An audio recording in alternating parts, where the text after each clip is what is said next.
Lectura del Santo Evangelio según San Marcos. Gloria a ti, Señor. En aquel tiempo se acercó a Jesús un leproso, suplicándole de rodillas: si quieres, puedes limpiarme. Compadecido extendió la mano y lo tocó diciendo: quiero, queda limpio. La lepra se le quitó inmediatamente y quedó limpio. Él lo despidió encargándole severamente: no se lo digas a nadie, pero para que conste, ve a presentarte al sacerdote y ofrece por tu purificación lo que mandó Moisés, para que le sirva de testimonio. Pero cuando se fue, empezó a pregonar bien alto y a divulgar el hecho, de modo que Jesús ya no podía entrar abiertamente en ningún pueblo. Se quedaba fuera, en lugares solitarios, y aún así acudían a él de todas partes.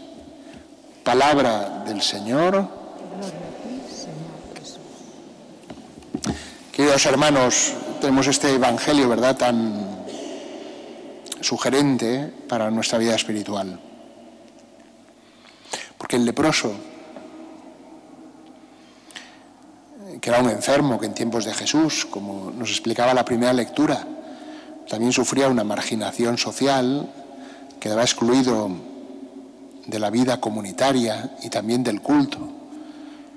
Tener la lepra era una enfermedad terrible porque te exponías pues a vivir ya en la soledad, apartado, fuera de la ciudad. Y tenías, como decía Moisés, ¿verdad?, en la primera lectura, tenías que ir gritando: leproso, leproso. Eso ha durado hasta hace relativamente poco tiempo. También los leprosos, ¿verdad?, los recluían en los lazaretos, o como el famoso padre Damián de Molokai, los enviaban a unas islas para que no pudieran contagiar a los demás. Entonces es una enfermedad que para nosotros está cargada de simbolismo. Ya desde el principio, ¿verdad?, se vio en esa lepra una imagen del pecado de los hombres. Porque la lepra es una enfermedad que, entre otras cosas, produce la insensibilidad. De hecho, es una enfermedad que se desarrolla por el cuerpo precisamente por la insensibilidad que produce. Porque hace que uno pues no se dé cuenta si se roza, y entonces uno se va hiriendo y se va llagando y no se da cuenta del dolor, y entonces las heridas pues se infectan y pasa todo eso. Ahora ya no sucede tanto, ¿verdad?, gracias a los avances de la medicina. Pero se convierte entonces en un símbolo del pecado, de la realidad del pecado, que por una parte, ¿verdad?, nos va desfigurando, y lo que más desfigura en nosotros es la imagen de Cristo, es la imagen de Dios en nosotros. Eso es lo que hace el pecado, enturbia esa imagen de Dios en nosotros, al que por nuestro pecado podríamos decir expulsamos, perdemos la vida de la gracia, y al mismo tiempo también el mismo pecado se convierte de diferentes maneras en un signo, ¿verdad?, rompe nuestra relación con los demás. Ciertamente es posible la comunidad de los leprosos, como existía en tiempos de Jesús. ¿Os acordáis que en otro pasaje del Evangelio son 10 los que se acercan a él, desde lejos? Porque probablemente, ¿verdad?, pues vivían su enfermedad, la vivían juntos. Como pasaba en el Molokai del padre Damián, donde vivían hacinados, ¿verdad?, y formaban también, no sé si formaban familias. Hasta que llegó él no formaban familias, pero cuando él llegó, pues ya pasaron de la vida promiscua, ¿verdad?, a la vida en Cristo, porque él los evangelizó y los cuidó.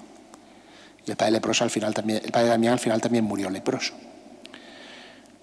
Pero también el pecado tiene eso, aunque a veces no nos demos cuenta, pero va, ¿verdad?, dificultando la relación con nuestro prójimo. Y dentro de la Iglesia sobre todo, el pecado impide, ¿verdad?, pues también que el amor de Dios, la misericordia de Dios, su gracia se extienda. Entonces es imagen de eso. Entonces ahora vamos a fijarnos en este leproso, porque este leproso, y en Jesús, porque este leproso, entre otras cosas, tiene una característica, y es que es desobediente. Es un leproso desobediente. Lo es llegó a Jesús desobedeciendo y después de que Jesús lo curara siguió siendo un desobediente. Y eso también nos interesa. ¿Por qué llegó siendo desobediente? Fijaros que un leproso tenía que permanecer a distancia, pero este dice que se acercó a Jesús.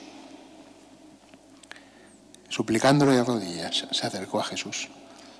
Es osado.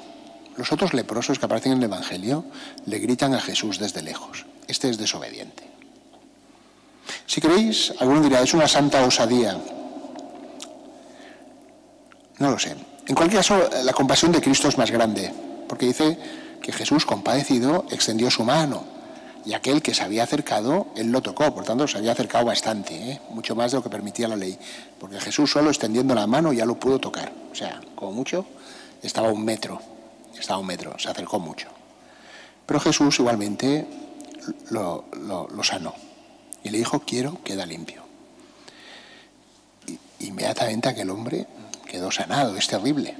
Fíjate, lo que pasó es tremendo, no terrible, tremendo. Fantástico, maravilloso. Entonces dice, pero Jesús lo despidió, él lo despidió, dice, y le encargó severamente. Claro que le encargó severamente, porque sabía que era desobediente. Y por tanto Jesús le habló con severidad. Le dijo, no se lo digas a nadie. Fíjate, te acaban de curar. Has sido desobediente, pero Jesús te ha curado.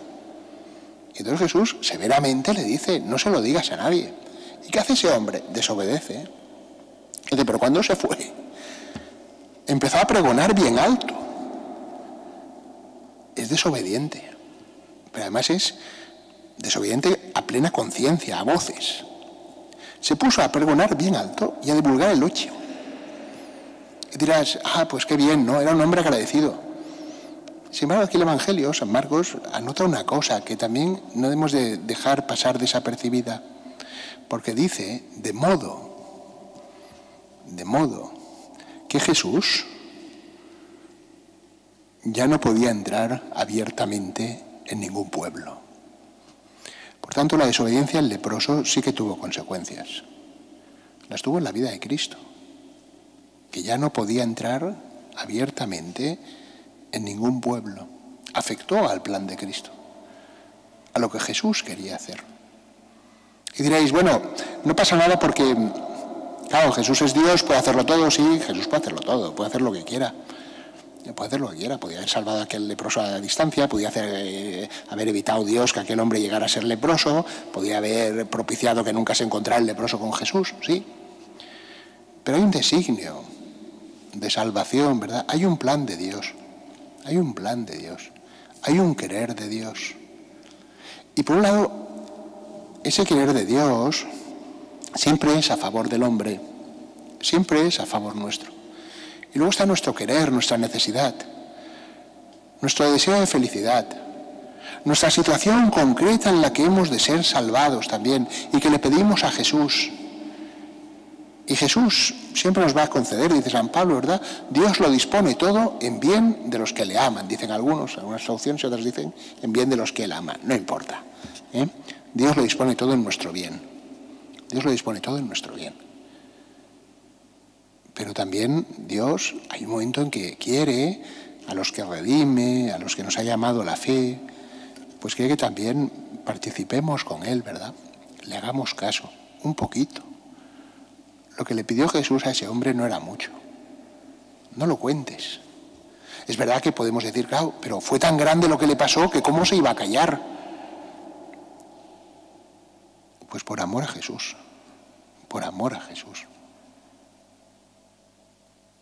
Y luego, porque es precisamente Jesús que nos llama a cada uno de nosotros a cumplir esa voluntad. En algún sitio Santa Teresita dice algo, que no lo recuerdo de memoria textualmente, pero que viene a decir así, algo así como, mi felicidad en la tierra consiste en conocer exactamente lo que Jesús quiere de mí. La idea es esa, lo que Jesús quiere de mí, esa es mi felicidad, esa es mi alegría. No es apropiarme de los bienes divinos o conseguir los favores divinos para separar mi felicidad del querer de Dios, sino introducir mi gozo en el gozo de mi Señor, en el gozo de Jesús. Es decir, participar de la alegría de la resurrección. Por eso un cristiano puede estar siempre alegre.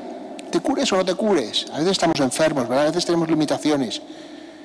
Pero siempre podemos unirnos al misterio de Jesús, de su muerte y de su resurrección. Podemos entrar en esa alegría.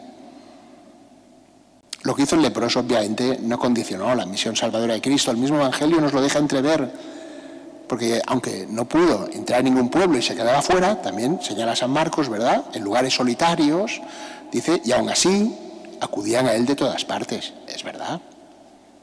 No, nadie de nosotros, ¿verdad?, tiene tal poder como para impedir la realización del designio salvador de Cristo. Ninguno.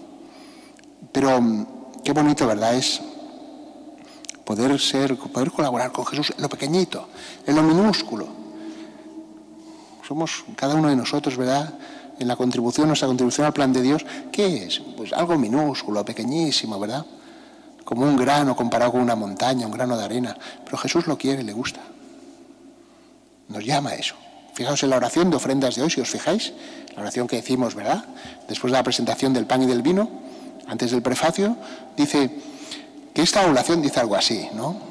Algo así como que esta oblación nos purifique y nos renueve. Nos purifique y nos renueve. No hace referencia a este Evangelio, pero tiene que ver con este Evangelio, porque Jesús purificó a aquel hombre y lo renovó. Y nosotros decimos que esta oblación, lo que ofrecemos, el pan y el vino, que se convierten en el cuerpo y la sangre de Jesús, que también nos purifiquen y nos renueven. Y sean causa, y luego dice, y sean causa de salvación eterna para los que cumplen tu voluntad, para los que te hacen caso. A veces, ¿verdad?, sobre todo caso en ese amor a Dios, ¿no?, en ese vivir según el querer de Dios. Pero bueno, si luego somos capaces, ¿verdad?, cada día de hacerle caso a Jesús en las cositas pequeñas, pues todo eso unido al misterio de la cruz, unido al corazón de Jesús, pues también contribuye, ¿verdad?, a la salvación del mundo.